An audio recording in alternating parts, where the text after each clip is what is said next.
It's been really interesting when I started this episode project uh, because it was all divinely inspired, I guess.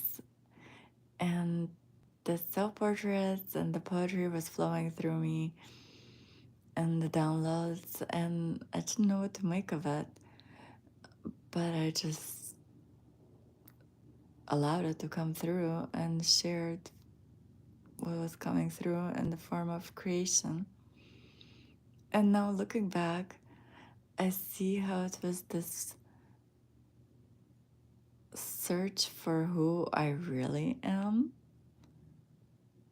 underneath it all. And it's been like an excavation, almost like an archaeologist, layer after layer after layer after layer. And every time discovering something new and going deeper and going deeper and going deeper to the core truth of who I am. And these layers of unconditioning from culture, from family, from society in general, from past lives, from everything. And this discovery that uh, duality is what we're experiencing here, and I'm light and dark, and I'm human and divine, and masculine and feminine, and earthly and cosmic. And nothing is excluded, everything exists. And I'm not this identity that has been assigned to me at birth, in the sense of I'm born in this family, in this culture, in this race, born as a woman. And then, like the identity that we built by where did you go to high school, what kind of education you have, what kind of job you have, are you married, do you have kids, what kind of accomplishments you have, what kind of titles and accolades. And it's like, no, none of that is me. And other people can perceive me through these descriptions. Uh, but who am I is birthless, deathless, and I'm everything. And then from that realization, it's like, oh wow, everything, which means everything, good, bad, like everything. And then when we come to that and deconstruct that idea that we had of who we were, then we can start fresh, anew. Life becomes a blank page, and we can decide who we want to be. And everything that we have gone through previously has served to build our character. And every time we said no to a limitation or a story that somebody wanted to put us in, we said yes to defining ourselves and being who we want to be. And those things make us stronger because we realize that we don't have to be defined by the outside and assume that the reflection is what we are and what other people say about us is true. But we can be defined from the inside and be whoever we want to be. And it is our actions that define us, and our thoughts, and our words, and our feelings. And when we realize that our inner makeup has so much power, and done this work of healing wounds and trauma and projection and victimhood and martyrdom, then we really can create that new character, which is everything that we want to be, and add to ourselves the qualities that we want to exhibit that inspire us in other people, qualities that we have built up until now, and see that everything is possible. And if we really apply ourselves, And if we believe in our dreams and believe in our imagination and really focus our energy on the new story that we want to embody, we can be it. And this is dancing with the divine, where we have this beautiful connection with source, that we're realizing that we're it, and receive inspiration from source, uh, where to go, what to do. And life becomes this beautiful play which unfolds, and we both, trust and surrender the flow. And at the same time, when action is needed, we take action. And it's this combination of masculine and feminine that we embody. And we make conscious choices based on who do I want to be. Let's say you are faced with a situation where the majority of people are maintaining a belief that you don't agree with, and they're acting out of unconsciousness. And you can see that and not speak up. And then what does this define you as? A coward. But if you choose to speak up and point out to them the pattern and that you don't agree with that belief, then you're brave. And this is how we define our character. And it's all, like choice after choice after choice after choice after choice.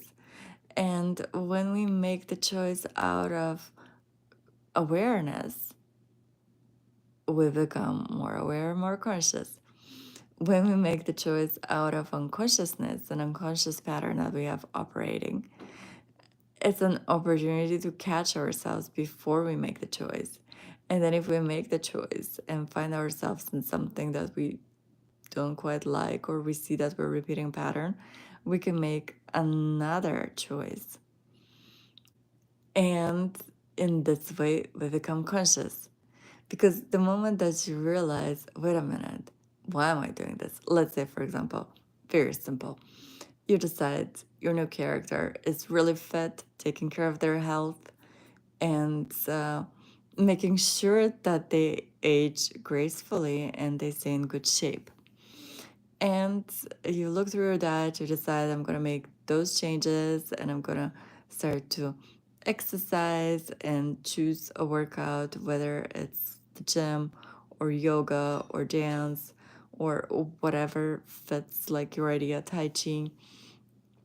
And you make this decision. This is where I'm going to be. I'm going to eat healthy and I'm going to exercise my body because I want to be healthy and fit. And then you're at the grocery store and you look at the chips and you're like, oh, I love chips. And then you're like, oh, I love cheesecake. And it's like, wait a minute. If you buy those things and that happens every time you're at the grocery store and you indulge in those things, is this really in accordance with the decision that you make? Is your choice in accordance with that decision and the course that you set for yourself? Or are you just buying them out of habit because you've always had them and they taste so good and it's like, oh, I'm just going to start that plan next week, right? We've all been there, done that. But if you really stick to your decision, then you're going to be like, you know what? I like cheesecake, I like chips, but that really doesn't fit with who I want to be from now on. So let me think of what can I substitute those things with. And maybe I'm just gonna get some blueberries. And maybe I'm just going to snack on some snap peas or something like that. And that's gonna be my chips and cheesecake from now on. Um, yeah, the real Dante. Sure, but you realize that you are God, baby. So think about that. Uh, and yeah, that is the power to take that responsibility that we are God and that we are creating our own reality. And if we're waiting on God to drop that weight and we keep with our bad habits, it ain't gonna happen unless you have some mad faith. And even if you have mad faith, you'll still have to move and do something. Nobody's a peasant carrying God within you. That is old paradigm that we're here to dismantle. You are part of God, but you are also the whole thing. And you have to be able to hold both. And this is like this whole paradoxical nature of reality. And when we begin to embody that, we see faster and faster the consequences of our choices and where our decisions lead, and we can course correct all the time. And we begin to be co-creators because we realize that all is energy, all is consciousness. The breath we're inhaling, everything is full of consciousness. And it's where we direct our energy, and we're given free will to decide where we're going to direct this energy.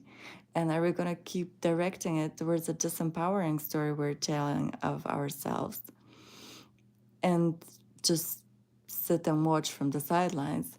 Or are we going to direct that energy towards an empowering story we're telling of ourselves and also following up with our actions? And when our when our words, I'm trying to say too many things at once, when our thoughts, feelings, and actions are aligned, this is power, directing the power through focus for the desired outcome.